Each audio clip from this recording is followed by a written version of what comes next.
not look out the street. Boosie really thought he wasn't going to jail for that pistol. I knew he was going. I just was waiting. Things this case has stopped me from doing, traveling all across the world, making. So I just want to get it over with, and, you know, accept my guilty plea. I'm ready to get over it. Anything you want to say to your fans? Just say a prayer for me. I just need prayer. Boosie Badazz might be looking at a serious 10-year sentence in his federal case. And guess who came running to the spotlight to laugh about it? Charleston White. The moment Boosie's legal troubles hit the blogs, Charleston was on live like it was his personal holiday. He was grinning ear to ear, talking wild like he just hit the jackpot. He even said he knew this day was coming and that he'd been waiting on it with a smile. And then he really turned up, saying straight up that it wouldn't bother him one bit if Boosie never saw outside again. Meanwhile, Boosie had already told fans he was exhausted with it all. He said earlier this month that he agreed to a plea deal, not because he was guilty, but because the whole legal fight was draining him.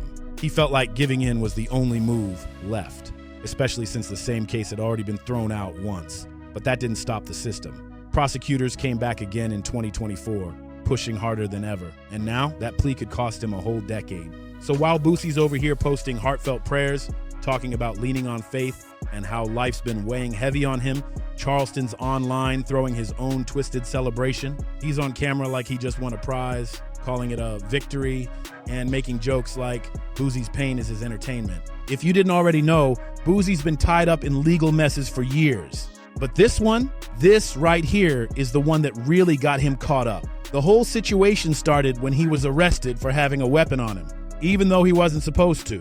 That's a charge that don't go away easy, especially in the feds. At first, things were finally looking up for Boosie. When the case got tossed out in 2023, fans were cheering, thinking their guy had made it through the storm. Charleston White was celebrating you taking the plea deal. I think he even said he hopes you die in jail and stuff like that. Yeah, I heard. The biggest thing right now was that you actually accepted a plea deal for your federal gun case. Yeah. Now, how long have you been fighting this thing from the very, very beginning?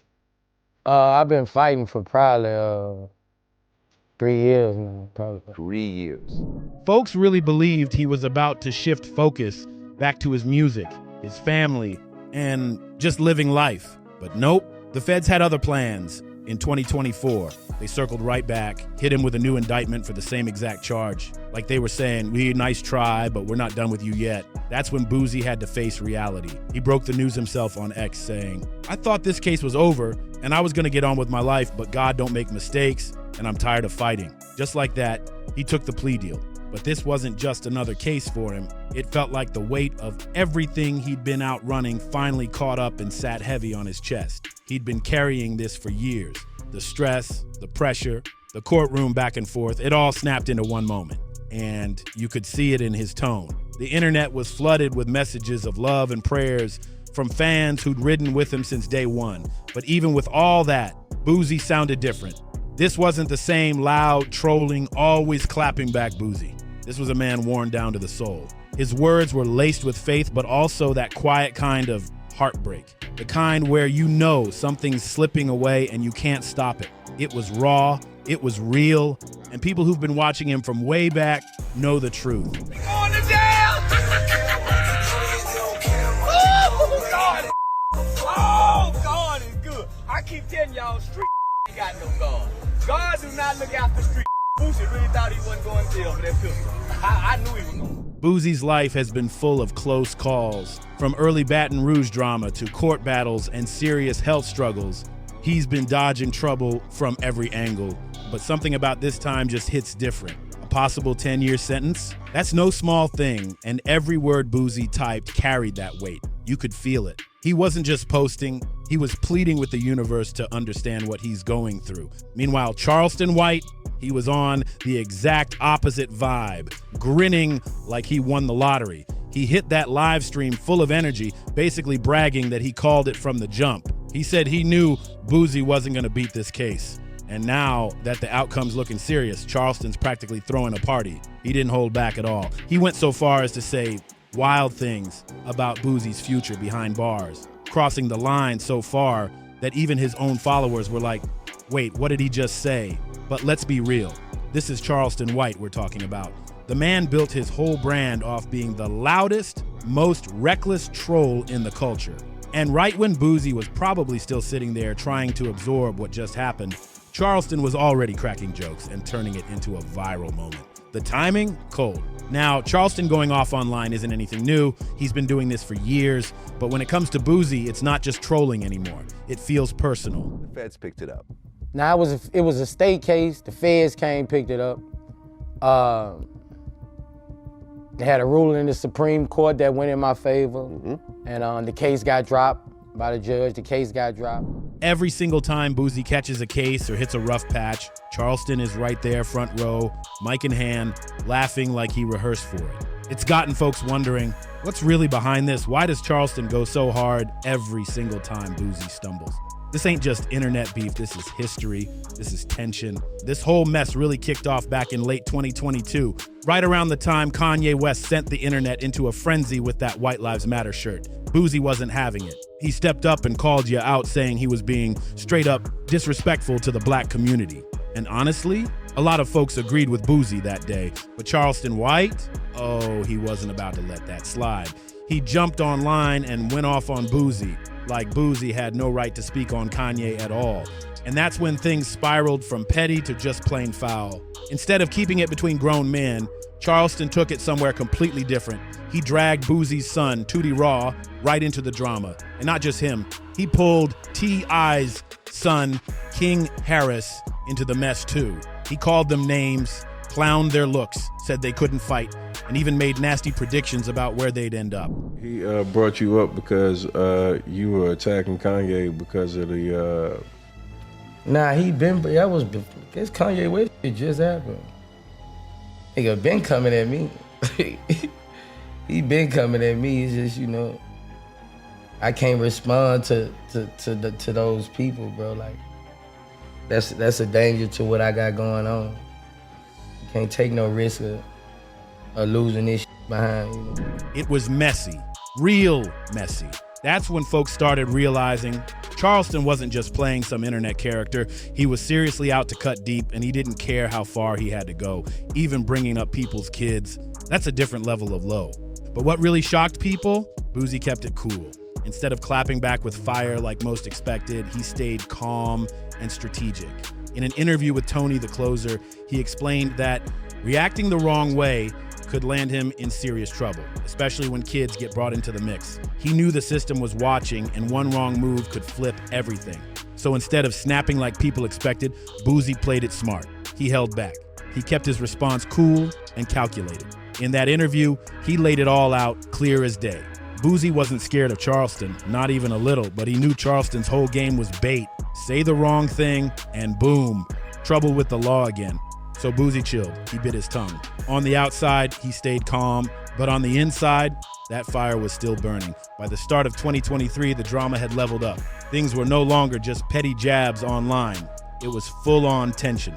Charleston was already clowning T.Y. over his paperwork party, doing the absolute most as usual. Then Boosie's son, Tootie Raw, jumped in the mix. I wasn't gonna go to trial with it from the dump, actually, but I feel like this the right move for me. You know, I trust in God. He clapped back at Charleston, calling him old, dusty, messy, and even told him to disappear for good. That's when Charleston lost it, again. He hopped on live and said something so outrageous, it had folks staring at their phones like, did he really just say that? He straight up said he hoped Boosie's health would take a turn and that he wouldn't get his medication 1 month. It was wild, cruel, and way beyond trolling. And why? Just to mess with Tootie. That's the kind of low Charleston is willing to go. Then, just when the internet was still buzzing over that, Tootie got arrested later that month in a situation involving firearms. And guess who showed up the very same day, taking credit like it was his personal win? Charleston White. He popped out like he had planned the whole thing, bragging, celebrating, making it all about himself. Charleston White took things to a whole new level, and proudly. He went online bragging about how he called the police on Boosie's son, Tootie. He claimed he sent in photos, dropped tips, and hit up the Department of Public Safety like he was part of law enforcement himself. But it didn't stop there. They going to jail. All that newborn baby. Boosie won't get to see that newborn baby till that baby be walking and talking. Boosie going to jail.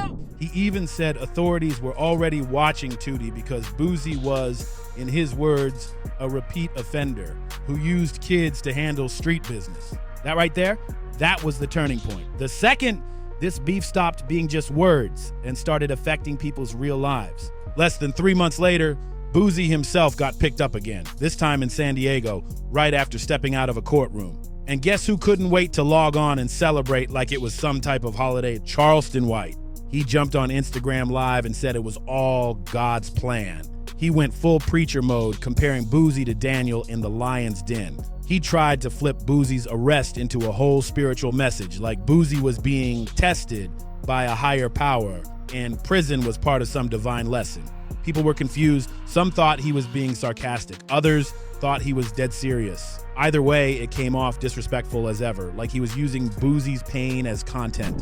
In jail, waiting for the FBI to send me the right kind of number, because I'm finna make a report on your and people. And you make the man call your name specifically. The promoter specifically said your name, Lil Boosie. He implemented you and implicated you. Finna go to jail, back to jail. You gonna be on your knees, but them knees gonna be bleeding. Fast forward a few months and Boosie finally addressed it on Vlad TV. He revealed that he didn't even want Vlad giving Charleston a platform after the things he said about his son. Boosie made it clear, this ain't about fear. So yeah, Boosie kept his cool on the surface, but you could feel it. Charleston White was living rent-free in his head, no doubt. He was becoming more than just a troll. He was a shadow following Boosie everywhere. Then came early 2024, and the beef went next level. It wasn't just interviews and live streams anymore. It was everywhere. Aiden Ross was supposed to have Boosie on his stream. That could have been a big move. But Boosie reportedly turned it down because he didn't want any connection to Charleston. Simple as that. But then Aiden flipped the whole script. He hopped online claiming he turned Boosie down out of respect for Charleston White. And just like that, the lie started spreading like wildfire. It was all over socials until DJ Vlad stepped in and shut it down. He dragged Aiden hard, reminding everyone that Charleston had literally said the most outrageous things in the past, including praising people no one should ever praise and denying real historical tragedies. Vlad wasn't holding back. That whole incident proved something major. Charleston's name had reach. Even young influencers and streamers were using it for attention, like clout off his chaos was a trend now. But Charleston wasn't slowing up. Not even close. Later that March, he popped back online with another accusation. Really, I ain't really got no opinion on him because, my opinion can send me to prison. So I ain't really, I ain't really got no opinion on him, once you go to threaten people's kids, talking about you out of line. So, I ain't the one gonna do all that. I ain't gonna do all that, you know what I'm saying? It's just, hey, certain people you can't really express opinions on, and he one of those. You can't express how you feel because you might end up in prison, and I ain't getting tricked off. This time claiming that Boosie had warned promoters not to book him. He twisted it into a full-blown rant, saying it was threats and that he had already tipped off the feds again, like he was waiting for any reason to pull out the big guns. And to top it off, he threw Boosie's health back in the mix again, just to make it personal, just to sting deeper. And of course, he went live swearing that this time he was gonna get Boosie caught up for real with the FBI on speed dial. Once again, Charleston didn't come with receipts, just a loud mouth and a whole lot of drama. But here's the thing, he said it loud enough and often enough that people started running with it. And that's the scary part. Even Boosie admitted in an interview that he's been getting phone calls from dudes already inside the system asking, so when you pulling up? Can you imagine that? Boosie's out here trying to hold his life together, already staring down a federal sentence. And dudes in prison are joking like his bunk's already reserved. That's not just disrespect, it's humiliating. And Charleston, he knows exactly what he's doing. That kind of psychological pressure, it's calculated. But here's another piece of the puzzle people are whispering about. Boosie didn't even want to go through a trial. He took that plea quick. And honestly, can you really blame him? Imagine for a second if Charleston White had actually pulled up to court. You already know he would have turned that whole courtroom upside down. White folk Boosie, you done got too much. You done let these niggas play you too mother. This internet dumb and it. Say what little Tootie gonna do now? What? Look to the state. Listen, Vlad TV. Vlad post everybody going to jail but Boosie. Somebody tag Vlad TV. Testifying, pointing fingers, live streaming in the parking lot, and breaking the internet with interviews 5 minutes later. The man thrives on chaos, and the courtroom would have been his biggest stage yet. And let's be real, it's not even that far-fetched. Charleston has openly admitted he cooperates with law enforcement and isn't ashamed of it. He's not pretending to play street. According to several reports, back when he was just 14, Charleston was caught up in a robbery with a group of teens. During the incident, one of the others, Antoine Doolittle, allegedly fired a shot that led to a serious tragedy involving a man named Michael Levy. That case followed Charleston for years, and he's never shied away from bringing it up. In fact, he uses that past as a badge, claiming he made it out because he was smart enough to play the system. When it came time to face the judge, Charleston White took the stand and testified. In street culture, especially with how things play out online, that move is a huge no-go. Even though he was just a teen at the time, folks never let it slide. They still call him out for turning on someone from his own crew. But here's what makes Charleston different. He doesn't hide from it, not even a little. He's owned it every step of the way. His defense: I was young, I was in court, and I told the truth. That's not snitching, that's survival. He said it with his chest, like he truly believes he had no other choice, and he even calls it a smart move that helped him escape a bad life. But now, here's where it gets messier. Street kid. I'm not a criminal. I'm a kid who was raised to tell the truth. When my mama come in and say, son, what happened? Mama, I didn't do that. I got to pay for a lawyer. I got two lawyers, Carl Mallory and Louis Stearns. Louis Stearns became Judge Stearns, Judge Louis Stearns. But nigga, I had two paid for lawyers. My mama is a well-to-do mama. I'm just playing, I ain't playing. I'm an adolescent going through an adolescent stage of rebelliousness. I ain't no street. Hell yeah, I'm gonna tell on you. I've been telling since I was a little bitty boy. Footage from that old juvenile case recently resurfaced, and when it hit the internet, things exploded all over again.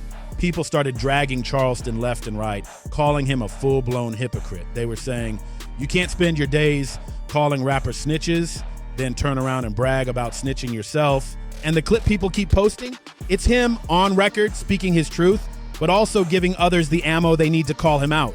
So how does Charleston respond? He doubled down. He said flat out that he's never lived by no street code and never claimed to. He said he doesn't care who's mad, period. But the twist, he still calls other rappers rats like it's the worst thing in the world, while at the same time standing tall in his own confession. It's the contradiction that's got people scratching their heads. So when you stack up the timeline, it's no surprise folks are giving Boosie the side eye for skipping trial and locking in that plea deal. Let's be real. The last thing he wanted was to roll the dice in a courtroom where Charleston White might show up out of nowhere and start putting on a circus. We're talking about the same man who brags online about calling the cops, tipping off the feds, and proudly admits he testified as a teen. If Charleston even smelled a chance to step in that courtroom, you already know he would have been there suited up and loud, making it all about him. Imagine it. Charleston standing in court, pointing across the room like it's a stage, cracking jokes, then going live outside the courthouse saying, yep, I helped put Boosie away. That's not some made-up scenario. That's exactly the type of move he lives for. And that's why Charleston is celebrating so hard right now. To him, this isn't just another rapper getting jammed up. It's a personal victory. It's karma finally showing up just like he predicted. Every time he mocked Boosie, every time he dragged Tootie, every rant, every live, it's all led up to this moment. And when you trace it all the way back to that first shot in 2022, you start to see the pattern. The shade wasn't random. The trolling had a target. Maybe Charleston's been praying for this exact moment. Boosie staring down the barrel of a possible 10-year stretch. Right now, Boosie's still out, but with that plea deal on the table, things are looking real. A full decade behind bars is no small thing. And Charleston, he's already online clowning like he won the championship belt. The streets are watching. Some folks are laughing, others are holding their breath, waiting to see if that final gavel comes down. But here's the part that hits the hardest. If Charleston is this loud while Boosie's still walking free, just imagine the chaos he'll cause if Boosie actually gets sentenced. Like, share, and subscribe, and tap in to see what's going down next in our hood. because this drama, it's far from over.